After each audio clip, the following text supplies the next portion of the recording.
کامیاب نسل کے لیے سبق رکھے یاد، گھر ہے پہلا مدرسہ تو والدین استاد، دے معاشرے کو ایسے بہترین افراد، فرض والدین پہ ہے تربیت اولاد۔ اعوذ باللہ من الشیطان الرجیم، بسم اللہ الرحمن الرحیم۔ معزز ناظرین، آج ہم بات کرنے والے ہیں بچوں کی معاشرتی نشو و نما میں کچھ ایسے عوامل ہیں جو بڑی اہمیت کے حامل ہیں۔ سب سے پہلے ہم بات کریں گے کہ ماحول جو اثر انداز ہوتا ہے۔ ماحول سے کیا مراد ہے؟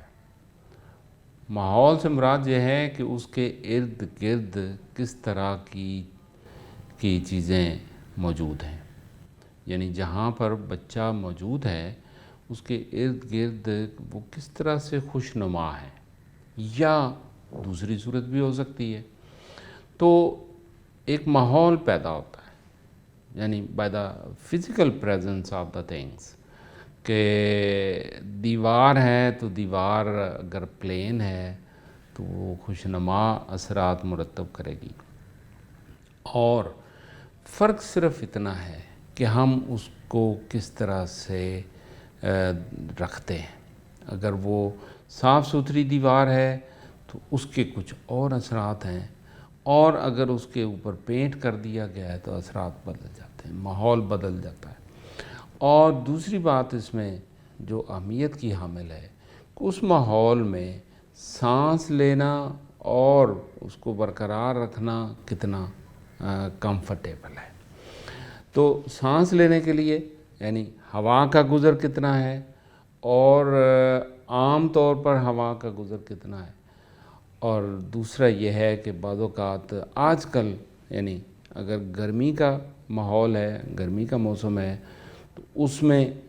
یقیناً اثرات مرتب ہوتے ہیں۔ اس کے لیے بچوں کا اپنا ذاتی لباس ایسا جس میں وہ کمفرٹیبل ہوں، اور جس میں اس لباس میں بھی ایسا یعنی اس کو رکھا جائے کہ جس میں ہوا آسانی سے گزر سکے، یعنی اس کے لیے موسم کے اعتبار سے اس کو کمفرٹیبل رکھا جائے۔ جو بھی موسم ہے، گرم ہے موسم تو اس کے لیے ایسا لباس جس میں سے ہوا کی فراوانی ہو، اور اسی طرح سے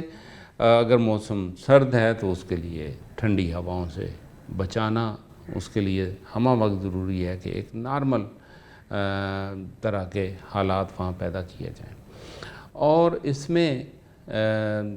دوسری بات جو اس سے بھی پڑھ کر اہم ہے کہ وہ بچہ کس ماحول میں رہتا ہے، اس ماحول کو پیدا کرنے میں جو اس کے بہن بھائی ہیں، جو اس کے پیرنٹس ہیں، فیملی ہے، وہ کس طرح سے اس کو ٹریٹ کرتے ہیں، اس کو کس طرح سے بلاتے ہیں۔ الفاظ اہمیت کے حامل ہوتے ہیں، اور پیار سے بلانا اور انکریجنگ ورڈز یوز کرنا، اور بعض اوقات یہ ہے کہ اپریسیٹنگ ورڈز ہم یوز کر رہے ہوتے ہیں۔ تو یہ ورڈز ان کے لیے اس ماحول میں پنپنے کے لیے ان کو ایک نئی زندگی دینے کا پیش خیمہ ثابت ہوتے ہیں۔ بظاہر الفاظ ہوتے ہیں، لیکن یہ ہے کہ وہ ان کی سوشل ڈیولپمنٹ، سوشل جو اس کی نشو و نما ہے اس میں معاون ثابت ہوتے ہیں۔ تو لہذا ہمیں ایسا ماحول پیدا کرنا ہے بچوں کے لیے جو ٹینشن فری ہو۔ ٹینشن سخت الفاظ ہوتے ہیں، ٹینشن وہ ماحول ہے جس میں آکسیجن کی کمی ہے۔ اب آکسیجن کی کمی سے مراد یہ ہے کہ وہاں تازہ ہوا کا گزر نہیں ہے، زیادہ دیر تک دروازے ہم بند رکھتے ہیں، اور اندر ہی اندر یعنی اگر تو ایئر کنڈیشنر انوائرمنٹ ہے پھر یہ ہے کہ وہ کام مشین کر رہی ہے، اور اگر ایئر کنڈیشن انوائرمنٹ نہیں ہے تو وہاں بچے اگر رہتے ہیں اسی فضا میں سو جاتے ہیں۔ بظاہر تو وہ سو جائیں گے، سوئیں گے، وہ تھکے ہوئے سوئیں گے، لیکن یہ ہے کہ ایک لمبے وقت تک ان کے ذہنوں تک کم آکسیجن پہنچتی ہے، جس کی بنیاد پر ان کے مزاج کے اندر چڑچڑاپن، اسی طرح سے غصہ، ایگریشن ڈیولپ ہوتا ہے، اور اسی طرح ساتھ ساتھ اور بہت ساری ایسی جذباتی کیفیات ہیں جو پیدا ہوتی ہیں۔ بعض ایسی جذباتی کیفیات ہیں جس میں وہ اس ماحول سے پھر نکلنا چاہتے ہیں، اور وہ نکل کے کہاں جاتے ہیں؟ وہ ایسی جگہ جاتے ہیں جہاں پہ انہیں آرام ملتا ہے، دوست ان کو اپریشیٹ کرتے ہیں، یا دوست ان کو ملتے ہیں تو وہ ان کے لیے وہ الفاظ کم از کم استعمال نہیں کرتے جو اپنے یا اپنے یعنی اس ماحول جس میں وہ رہتے ہیں وہاں ان کے ساتھ وہ سلوک کیا جا رہا ہوتا ہے۔ بعض اوقات یہ ہے کہ بچوں کی جو فزیکل کنڈیشن ہے، ان کی اپیرنس ہے، وہ اس طرح سے ہوتی ہے کہ جو لوگ تنقید کا نشانہ بناتے ہیں، تو اگر ہم تنقید کا نشانہ بنانا چاہتے ہیں، بہتری لانا چاہتے ہیں، تو پھر تنقید کی بجائے یہ ہے کہ اس کے کچھ کام ایسے ہیں جس کو اپریشیٹ کیا جانا چاہیے، اس کو ایکسیپٹ کیا جانا چاہیے، تاکہ وہ جو ناپسندیدہ باتیں ہیں وہ خود ان کو ٹھیک کرنا چاہے کہ میں یہ باقی معاملات میرے درست ہیں، آسن ہیں، اور اس کے ساتھ میں ان معاملات کو بھی بہتر کروں، اور اس کی رہنمائی جو ہے وہ ہم ارد گرد رہنے والے لوگ جو نا اس کے لیے کر سکتے ہیں۔ اور والدین بعض اوقات ایسے جملے کہہ دیتے ہیں جو بڑے سخت ہوتے ہیں، اور یہ سخت جملے ان کی جو معاشرتی نشو و نما ہے اس پر اثر انداز ہوتے ہیں، ان کے تعلقات دوستوں سے بھی خراب ہوتے ہیں، اپنے گھر کے اندر خراب ہوتے ہیں، وہ سخت جملوں کا جواب سخت جملوں سے دیتے ہیں، اور وہ سخت جملے ان کے ذہنوں کے اندر پیوست ہو جاتے ہیں، اور ان کی شخصیت ایک خاص پیٹرن سے ڈیولپ ہوتی ہے، اور اس کے لیے ظاہر ہے یہ مشکلات ہیں جو ان کے لیے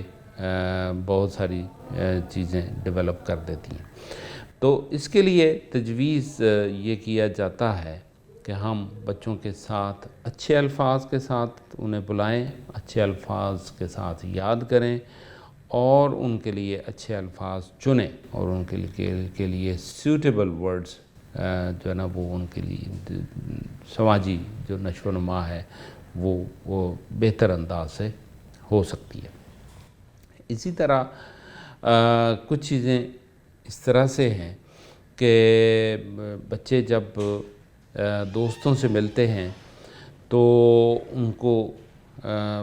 بہت سخت اور کڑی نگرانی میں جب رکھا جاتا ہے کہ اس پر چیکس لگائے جاتے ہیں، اور اس کی مصروفیات اور اوقات کار کو محدود کر دیا جاتا ہے، تو اس کے لیے بہت مشکلات ہیں،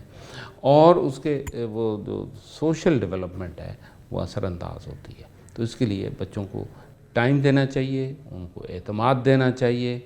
اور ٹائم کے ساتھ، وقت کے ساتھ اس میں ایسی چیزیں ڈیولپ کرنی چاہیے جو ان کے اندر خود اعتمادی پیدا کریں، اور خود اعتمادی دوسروں کے اعتماد سے پیدا ہوتی ہے، خاص طور پر والدین کے اعتماد سے پیدا ہوتی ہے، اور اس سے زیادہ اساتذہ کے اعتماد سے پیدا ہوتی ہے۔ اور جملہ جب ہم اسے کہتے ہیں کہ آپ اس کو کامیاب بنا سکتے ہیں، آپ یقیناً پچھلے واقعات کو بھی اس میں ہم ریفرنس دے سکتے ہیں کہ yes you have done it well, اور آپ اکثر ہم اس کا تذکرہ کر سکتے ہیں، اور جس سے اس کو ایک اعتماد ملتا ہے، اور اچھی باتوں کو دہرانے میں کوئی حرج نہیں ہے، جو اس کی بہتر رہنمائی کر سکتے ہیں، جو اس کی نشو و نما میں بڑا اہم رول پلے کر سکتے ہیں۔ Thank you very much. کامیاب نسل کے لیے سبق رکھے یاد، گھر ہے پہلا مدرسہ تو والدین استاد، دے معاشرے کو ایسے بہترین افراد، فرض والدین پہ ہے تربیت اولاد۔